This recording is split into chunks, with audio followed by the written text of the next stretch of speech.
The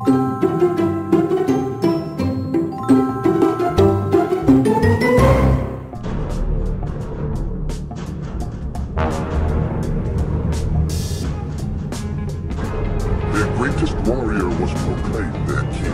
Berlatar pada 5.000 tahun yang lalu ketika manusia masih suka sekali berperang, sekarang juga masih, tapi hanya sebagian. Cerita diawali dengan memperlihatkan kelompok suku barbar yang sudah berhasil mengalahkan banyak sekali suku-suku lain yang kebetulan saat ini mereka berhasil menangkap seseorang dari suku bernama Arcadia yang ketika suku barbar tersebut akan membunuhnya, tiba-tiba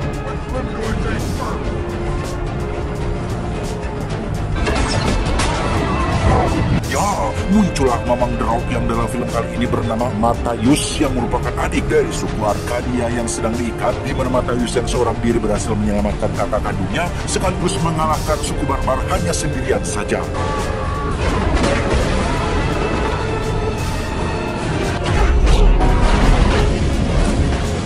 Dan inilah Satria bergitar, loh, dan inilah Scorpion King.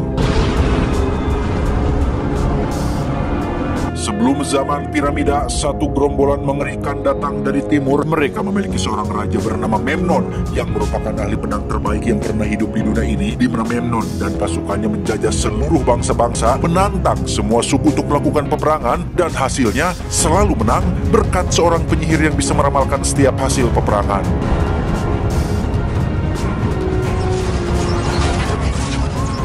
Dari sekian banyak suku yang sudah bertekuk lutut, ada beberapa suku yang memilih untuk melawan dan bersembunyi, di mana mereka saat ini tengah melakukan rapat untuk mendiskusikan strategi mendiskusikan strategi penyerangan. Tetapi selama masih ada si penyihir yang selalu mendampingi Memnon dan meramalkan setiap hasil peperangan, mustahil bagi mereka untuk bisa mengalahkan Memnon, sehingga satu-satunya cara untuk mereka bisa mengakhiri mimpi buruk ini adalah dengan membunuh si penyihir terlebih dahulu, baru kemudian mereka punya kesempatan untuk bisa menang perang melawan Memnon. Dia bernama Takmet, putra dari seorang raja yang ada di grup ini, di mana Takmet sempat bersetegang dengan salah satu raja dari suku lain bernama Balthazar. Ini bagusnya yang ketegangan tersebut segera berakhir sesaat setelah kemunculan 3 orang misterius yang tiada lain adalah Matthaius dan 2 saudara Arkadiannya. Suku Arcadia ini dikenal sebagai suku pembunuh bayaran yang sejak kecil memang dilatih hanya untuk membunuh. Itulah alasan ayah Takmet mengundang mereka kemari, bukan untuk sekedar ngajak kopdar atau nimbrung begitu saja, tetapi sang raja nekat memberikan sisa harta miliknya untuk membayar Matthaius agar ketiganya mau mengemban sebuah misi sulit, yaitu membunuh si penyihir.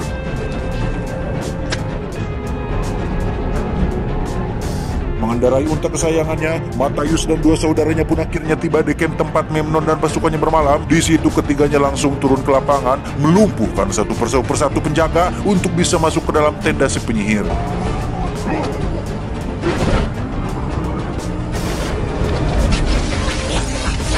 Dan ya, sungguh di luar dugaan, pasukan Memnon rupanya sudah siap siaga menyambut kedatangan mereka bertiga. Matthaius berhasil lolos, sedangkan 2 saudaranya berhasil tertangkap, dengan salah satunya yang tewas akibat terkena belasan anak panah. Karena Matthaius bukan cowok cengeng yang kalau punya masalah dikit langsung lu di medsos dan uring-uringan tidak jelas, maka dia tetap bersikap tegar ketika melihat 2 saudaranya tertangkap. Matthaius tetap fokus pada misi ini dan berhasil masuk ke dalam tendanya si penyihir.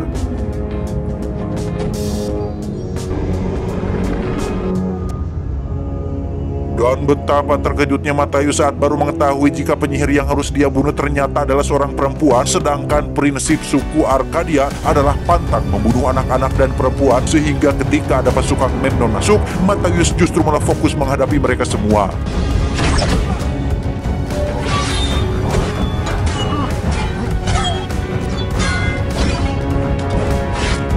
Pada akhirnya, Memnon berhasil menangkap Matthaius berkat bantuan dari seorang pengkhianat yang tiada lain ternyata adalah si Takmet, si anak raja yang memilih untuk bersekutu dengan Memnon setelah ditawari jabatan penting di kerajaannya. Tak hanya itu, Matthaius juga harus menyaksikan satu momen menyakitkan saat Memnon dengan begitu teganya membunuh saudara kandungnya tepat di depan mata kepalanya sendiri.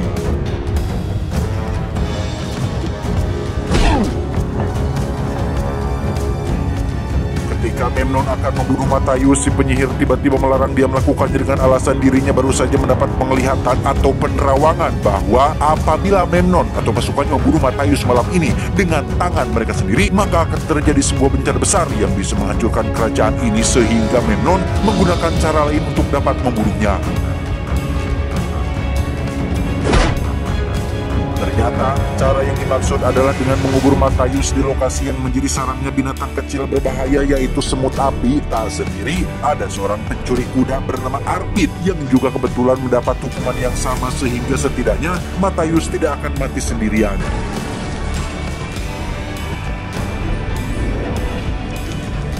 Dan ya, entah bagaimana caranya Arpid bisa meloloskan diri, namun dia langsung melumpuhkan dua penjaga yang sedang mengawasi. Arpid rupanya tipikal orang yang gemar berpetualang, sehingga dia bersedia untuk membantu apabila Matthäus mengajaknya dalam petualangannya.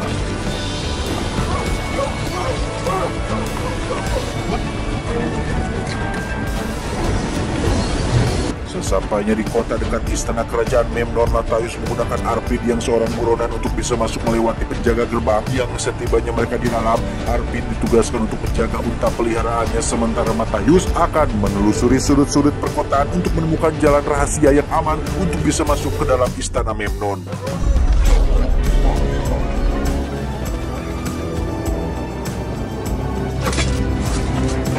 Dan ya, seorang bocah jalanan nekat mencuri berlian milik Matthäus yang setelah tertangkap justru timbullah ide untuk memanfaatkan bocah tersebut agar mau menunjukkan jalan masuk rahasia menuju ke dalam istana. Mereka berdua tak sengaja masuk ke dalam ruangan seorang ilmuwan kerajaan yang memiliki segudang penemuan-penemuan canggih dan aneh. Kita panggil saja beliau dengan nama si Abah, yang mau menunjukkan tempat di mana Memnon berada saat ini.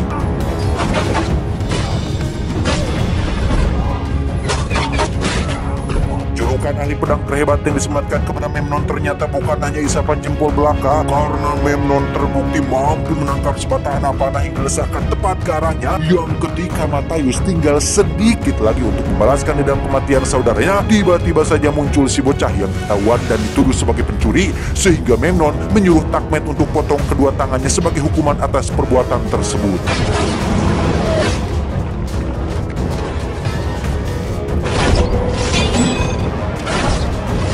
Dan ya, Matthäus akhirnya ketahuan yang membuatnya diburu oleh semua prajurit istana, di mana Matthäus terpaksa menggunakan salah satu penemuan si Abah untuk bisa lolos dari kejaran mereka semua. Matthäus pun mendarat tepat di ruangan yang dipenuhi oleh para wanita yang merupakan selirnya Raja Memnon, di mana pasukan kerajaan dengan cepat langsung tiba menangkapnya, sehingga Matthäus terpaksa meloloskan diri dengan cara menjatuhkan dirinya sendiri.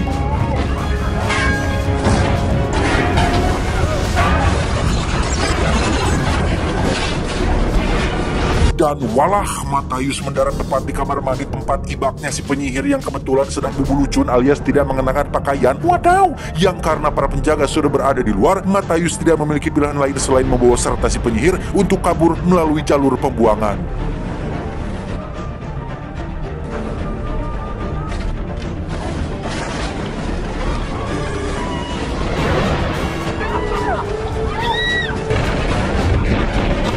Akhirnya, Matthäus menjadikan si penyihir sebagai tawanan yang akan menjadi jaminan untuk dapat membalaskan dendam kematian saudaranya. Sementara Memnon baru saja mendapat kabar tentang penyihirnya yang dibawa kabur, yang jikalau sampai pasukannya tahu tentang hal ini, maka mereka akan kehilangan semangat dan kepercayaan diri untuk berperang, sehingga Memnon mengutus seorang komandan untuk mengambil kembali si penyihir dan menitipkan sebuah anak panah yang mata panahnya diolesi dengan racun kalajengking khusus untuk membunuh si Matthäus.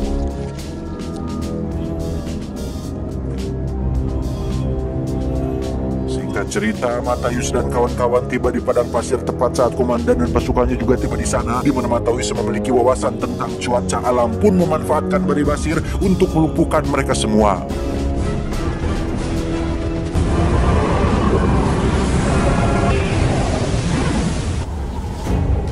Saat si komandan dan pasukan sedang bersembunyi di dalam gua itulah, salah satu prajuritnya tenggelam di dalam pasir hisap, yang tentu saja akan menambah kesulitan mereka untuk bisa membunuh Matthäus yang bisa ciling-cincang ke sana kemari di dalam kegelapan. Dan tiba-tiba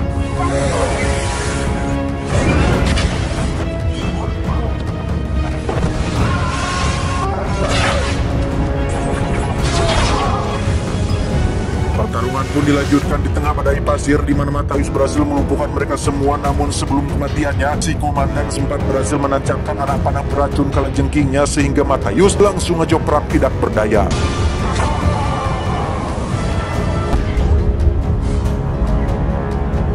Malamnya, si penyihir yang kasihan pun menggunakan kekuatan supranaturalnya untuk mencabut penyakit alias racun kalajengking dari dalam tubuh Matthäus, sehingga hal tersebut tak sengaja membuat tubuh Matthäus akhirnya kebal terhadap racun kalajengking yang mungkin akan dia dapatkan di waktu mendatang. Keesokan paginya ketika sedang melanjutkan perjalanan, mereka tak sengaja bertemu dengan si abah ilmuwan yang sedang melakukan uji coba serbuk ajaibnya, yang sebenarnya itu bukan serbuk ajaib tetapi bubuk misiu, tetapi mereka belum mengetahuinya atau karena pengetahuan belum ada gitu, belum sampai ke sana memahaminya. Bersama si abah, Matthäus dan kawan-kawan pun berjalan dan berhasil menemukan sumber air surekat yang ketika sedang asyik ngaleut, tiba-tiba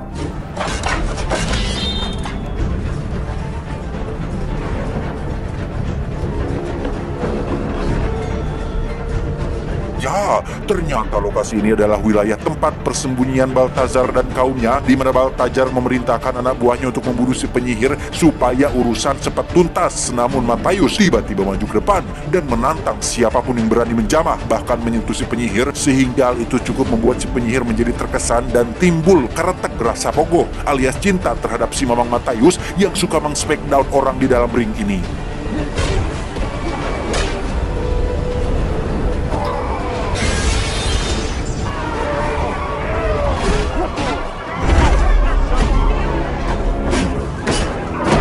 Dan ya, Matthäus dan Balthazar pun melakukan perkelahian tapi tidak sampai mempertaruhkan nyawa. Pada akhirnya Balthazar harus mengakui kekalahannya, di mana Matthäus memberikan sedikit pidato untuk menyadarkan Balthazar dan kaumnya bahwa mereka tidak bisa terus sembunyi dan menunggu Memnon menemukan tempat persembunyian mereka, sehingga satu-satunya cara paling masuk akal sekarang adalah dengan bekerja sama dan menyusun rencana untuk melakukan penyerangan terhadap Memnon dan kerajaannya.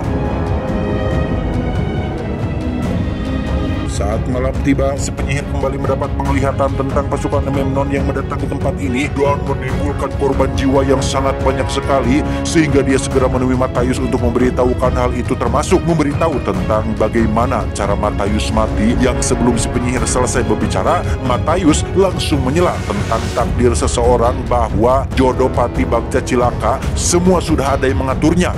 Ingatlah wahai mbak-mbak penyihir, orang yang menangis dalam sujudnya tak perlu menangisi takdir atau nasibnya. Lantas mereka berdua pun tidur bersama.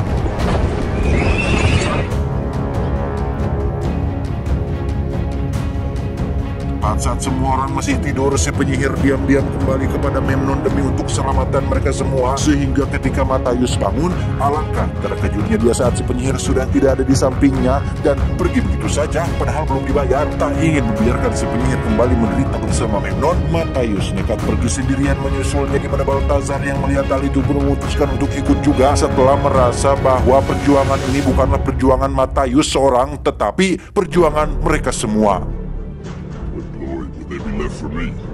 Bersama-sama mereka semua menerobos istana Memnon dengan caranya masing-masing. Matthäus menggunakan cara yang cowok banget, sementara Balthazar yang punya perangai seram malah memilih cara yang agak sedikit feminim dan enggak banget. Namun cara mereka berdua terbukti berhasil melumpuhkan satu persatu penjaga istana dengan cukup mudah.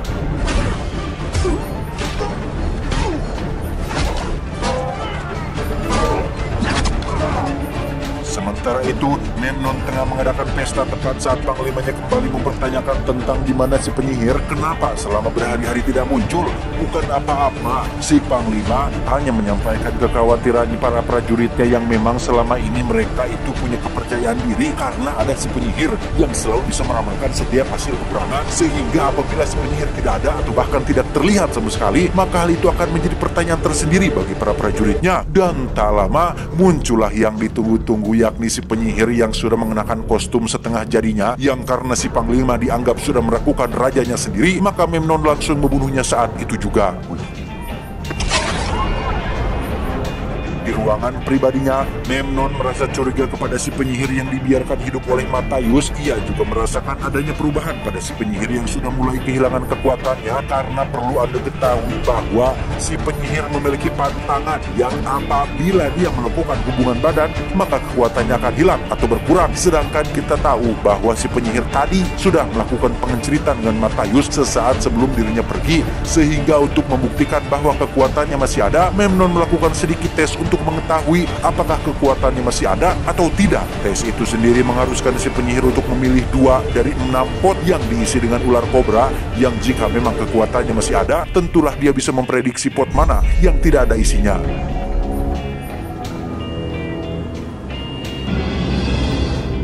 Dan ya, pot pertama berhasil dia temukan, namun untuk pot yang kedua, si penyihir mulai menunjukkan keraguan dan ketakutan yang hal itu langsung bisa disadari oleh Memnon, sehingga ketika semuanya terungkap, si penyihir langsung mengambil kobranya tepat saat Matthaius sudah berada di dalam ruangan.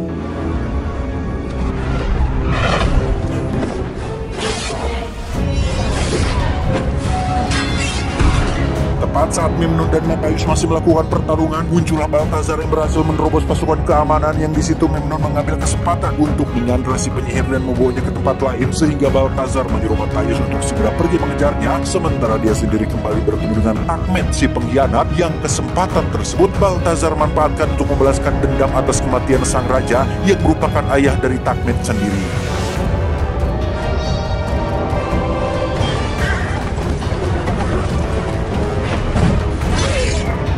Setelah Balthazar sanggup menghandle semua kroco-kroco yang ada di luar, kini giliran Matthaius yang harus mengalahkan Memnon seorang diri, yang karena Memnon memiliki predikat ahli pedang terhebat dalam sejarah, maka akan cukup sulit bagi Matthaius untuk dapat mengalahkannya.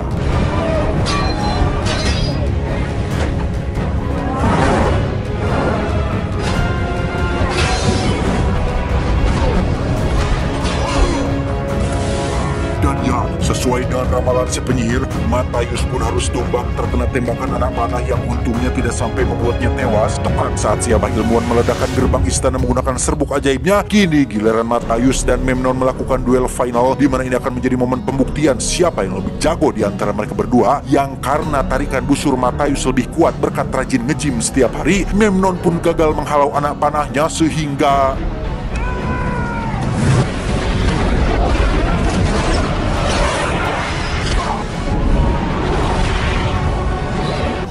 semua berakhir. Matthaius dinobatkan sebagai raja baru dengan si penyihir sebagai permaisurinya, sedangkan Balthazar sempat ditawari untuk menjadi panglima perang, tetapi karena Balthazar masih suka clubbing dan masih suka foya-foya dengan teman-teman hedonnya, dia pun menolak tawaran tersebut dan memilih untuk melanjutkan kepemimpinannya. Tamat, ending yang cukup mengkajengtingkan. Persis seperti sosok Raja Memnon yang berambisi terhadap kekuasaan, mirip seperti realitas para pemimpin saat ini yang kurang empati dan membuat rakyat beban akan kondisi saat ini. Ini adalah watak asli sistem demokrasi, sistem yang hanya melahirkan sosok pengabdi ambisius kursi kekuasaan, bukan pelayan rakyat yang merasakan penderitaan mereka. Tak heran mereka senantiasa memanfaatkan kondisi terpuruk rakyat demi kepentingan politik. Mereka lupa bahwa sesungguhnya kalian akan sangat berambisi terhadap kepemimpinan, padahal kelak di hari kiamat ia akan menjadi penyesalan. Hadis riwayat Bukhari. Saya mewakili direksi yang bertugas mengucapkan terima kasih dan sampai jumpa di video selanjutnya. Adios, kantong palazzo Lionel Messi. Wow.